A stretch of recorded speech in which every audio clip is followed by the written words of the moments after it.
Hello les amis, j'espère que vous allez bien et que vous êtes en forme. Nous revoilà pour une nouvelle émission dans le mille et cette fois-ci, notre invité, c'est Jean.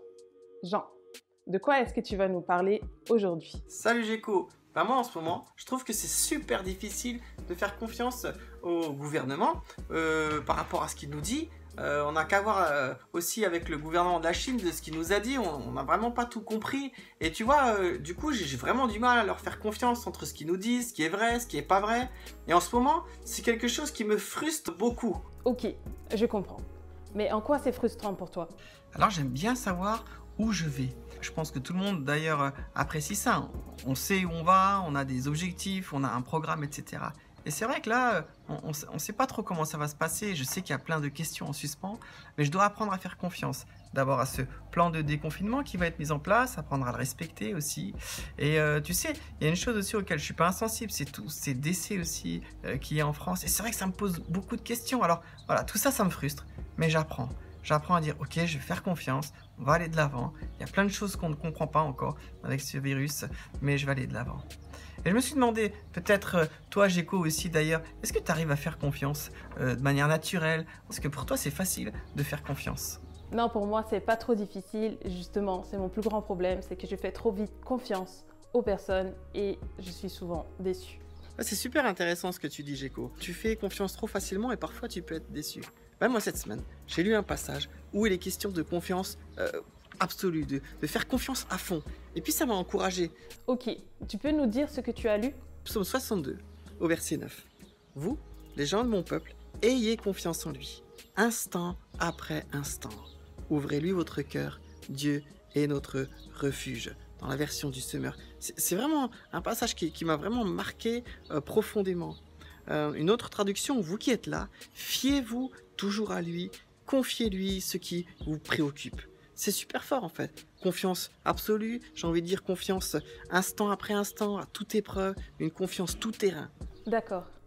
Et est-ce que tu arrives à faire confiance de la même manière à Dieu, instant après instant? C'est clair, hein, Géco, c'est vraiment pas évident. Tu vois, cet hiver, dans le cadre de mon ministère de Street Pasteur, on a organisé un camp pour les jeunes, un camp de ski. Dans ce camp de ski, plusieurs choses, juste avant le camp, sont arrivées, des choses négatives. Par exemple, j'ai un jeune dont j'étais vraiment content et heureux qu'il vienne avec nous à ce camp. Eh bien, ce jeune s'est cassé la jambe une semaine avant le camp. Quand même incroyable. Et puis ensuite, je me souviens encore très bien, un jour avant de partir à notre camp, il faisait 21 degrés à Mulhouse. On partait à 1 heure de là, dans nos montagnes des Vosges, et c'était clair qu'avec un temps de 21 degrés, on n'aurait pas de neige.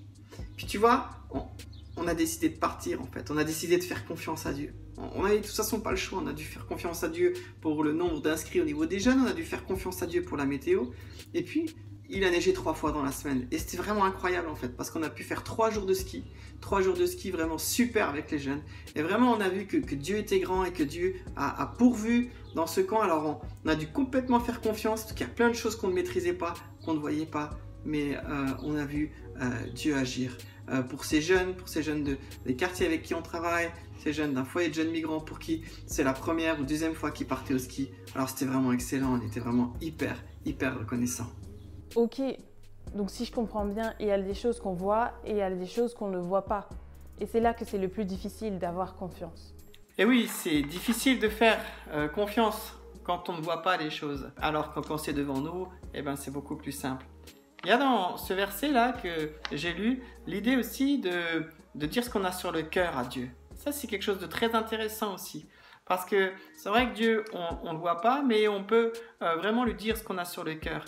Et il y a cette relation qui s'installe entre lui et nous, un cœur, où quand tu as confiance, tu peux parler même longuement de ce qu'il y a sur ton cœur. Et ça, c'est quelque chose d'important que je retrouve vraiment dans ce texte qui est en lien avec la confiance. Si j'ai confiance en Dieu, alors je peux lui dire les choses. Et ça fait du bien de dire les choses à Dieu, de lui dire ce qui est compliqué et ce qui est difficile, de lui dire ce qu'on aimerait voir changer. Tu vois, par exemple, tout à l'heure, vous allez avoir une petite vidéo. Je me suis dit, si je demande à un de mes enfants de venir, de se mettre en hauteur et de sauter dans mes bras, c'est clair, je me mets devant lui, il ne va pas hésiter une seconde à sauter dans mes bras.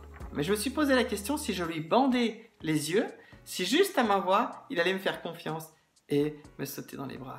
Alors regardez un peu cette petite vidéo, j'ai fait un test, j'ai essayé de prendre des précautions au cas où il se ratait, mais vous allez voir, ça a plutôt bien marché. C'est bien. Tu vois, juste au son de ma voix, eh bien, ma fille est venue et m'a sauté dans les bras. Elle m'a fait confiance. Elle a reconnu ma parole, m'a fait confiance et elle m'a sauté dans les bras. Je crois que c'est un peu comme ça aussi ce que je voulais illustrer avec Dieu. Dieu, on peut vraiment entendre sa voix. Il nous a laissé sa parole. Et c'est vrai que quand on entend sa voix, alors on sait qu'on peut aller de l'avant. Je me souviens d'un dernier camp où j'avais pas mal de stress à organiser et tout ça. Et j'avais senti vraiment la voix de Dieu me parler et me dire « Mais voilà, je vais être là » et tout ça. Et c'était vraiment quelque chose de très très fort. Je vous encourage vraiment à écouter, à chercher aussi cette voix de Dieu rassurante dans ce moment-là. Je ne sais pas si tu es angoissé par la reprise de tes cours, par tes examens que tu vas peut-être pas pouvoir passer. Je ne sais pas si tu as peur pour ton job que tu vas peut-être pas garder. Je ne sais pas par quoi tu passes en fait. Mais on voit bien que la situation, elle va changer des choses autour de nous. Tu vois, je crois que si tu as placé ta foi et ta confiance en Jésus, eh ben, tu vas pouvoir continuer d'aller de l'avant. C'est vraiment ce qu'on veut te laisser au travers de cette thématique. La vie chrétienne n'est pas toujours un long fleuve tranquille. Parfois, notre fleuve, il peut déborder, parfois ça peut être sec, parfois ça peut même être pollué. Et David, quand il écrit ce psaume et quand il écrit, voilà, ce verset, moi, qui m'a interpellé d'avoir confiance en lui instant après instant, on sait que c'est un homme qui a passé par différentes étapes dans sa vie. On sait que c'est un homme qui a eu beaucoup de réussites, mais qui a eu aussi son lot d'échecs, qui a eu son lot de disputes au sein de sa famille, qui a eu son lot d'épreuves, il y a eu le péché également dans sa vie, mais il a gardé confiance. Il a encouragé les gens autour de lui à avoir confiance. Vraiment, instant après instant, une confiance tout-terrain, une confiance 4x4 comme on pourrait dire, qui passe partout, malgré les circonstances. Et je crois que vraiment, en tout cas David, il n'a jamais été déçu. Et ce que je veux te dire, c'est qu'en faisant confiance à Dieu aussi, tu ne seras pas déçu.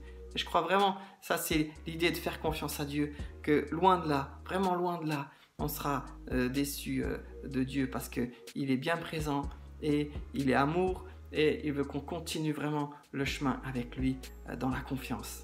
Dieu est fiable, c'est sûr, et prendre du temps à lire sa parole, d'être régulier et à continuer à croire en lui, c'est ça qui nous aidera à avoir plus confiance en lui et en nous. Et avec Jean, on veut vraiment vous encourager les amis à lire le psaume 62 qui nous parle de la confiance en Dieu à toute épreuve. Et les amis, le temps passe vraiment trop vite et nous sommes déjà à la fin de cette vidéo. Merci Jean pour tous ces encouragements, pour ce partage que tu as fait avec nous. Et nous les amis, on se retrouve dans une prochaine vidéo. Je vous souhaite tout de bon. Et n'hésitez pas à commenter et à partager ce que vous avez sur le cœur, vos difficultés comme vos réussites. Et nous nous ferons un plaisir de vous lire et de vous répondre. À bientôt les amis!